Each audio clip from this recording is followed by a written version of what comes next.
Welcome, Markus. Thank you, Ilona. What is your main point in your seminars and trainings? There are two main points in my seminars. Number one is that leaders become more aware about themselves, that they learn what are my strong areas and where are my weak points. What are the areas that I can still develop to be an even better leader? That's the first part. Second part is how to lead good conversations with their employees, because leadership is happening in communication, in dialogues with their people, and not within an email. So how to do this in a professional way that afterwards people go off and create results.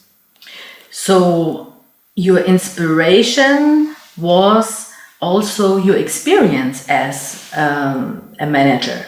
As I recall, you have been 8 years manager in an international company, and this is how we as customers profit also in your seminars, right? Right. I mean, everybody knows that who has been a leader for several years, that you do mistakes, many mistakes, of course, and you learn from them. And of course, you also do good things, have good experience. And both are, of course, part of my trainings. In addition, all the people that were in my seminars in the last 10 years, I learned from them, of course, what they can do well and also mistakes they made in their career. So what would you say was in your past career as a manager? What was an experience of the biggest mistakes you saw or you experienced yourself? Biggest mistakes, that I'm not going to point out one story, but generally mistakes people make, that they are too nice. That many people they want harmony, they want a good understanding in the team, which is a good aspect, I agree. However, it's not the best aspect. It's all about results nowadays, whatever we do. And so it's important regularly when things are not going well, when mistakes are happening, or for whatever reasons people don't perform the way they should perform, how to get them up again.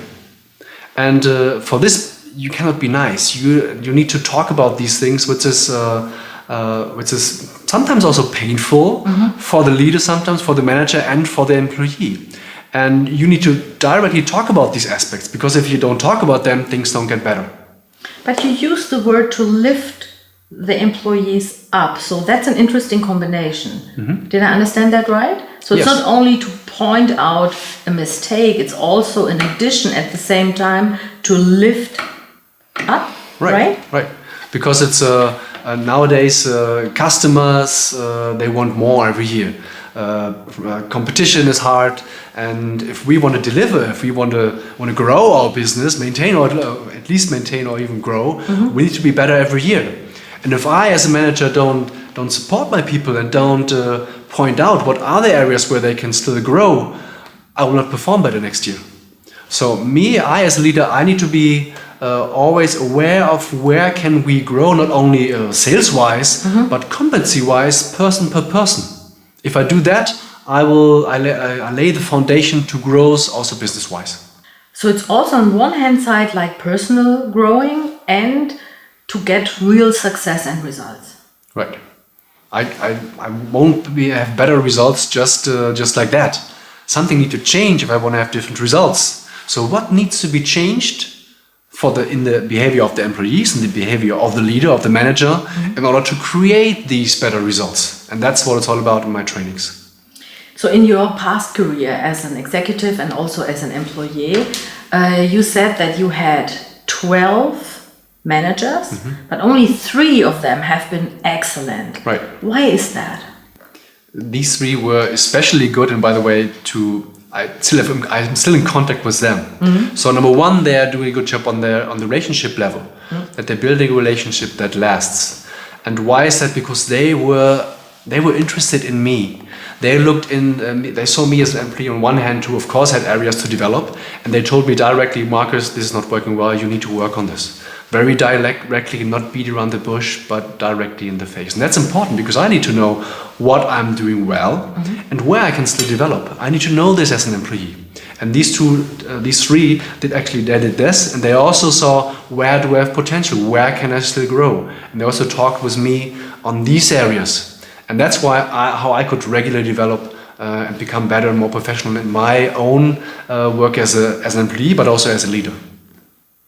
You got for one of your books a prize in Germany. It's called, how should I say, the best training book in 2013. And I try to translate, the name of the book is like how managers can let go or something like that. Is that correct? That's correct, yeah. And letting go as a manager, what does it mean? What do you try to explain us? Yeah, well, nowadays we have so much to do. We have so much on our list. And the question is, where are our key areas? Where do we really create value as leaders, as managers for our team and for our company? And what are all the things we need to do, or we apparently have to do, but maybe we don't have to put that much energy into these aspects. And they need to be parked, as I say, or even not done at all. And focus on the areas where I really create value. And if I do this, I can also create best results for my team and for the company. Another book you have written is called The Boss Who Wasn't Liked: Why Executives Are Not Nice. And this is part also of our online seminar here in OnlifeClasses. So what is this about? It's all about the topic that leaders like to be liked. They like harmony.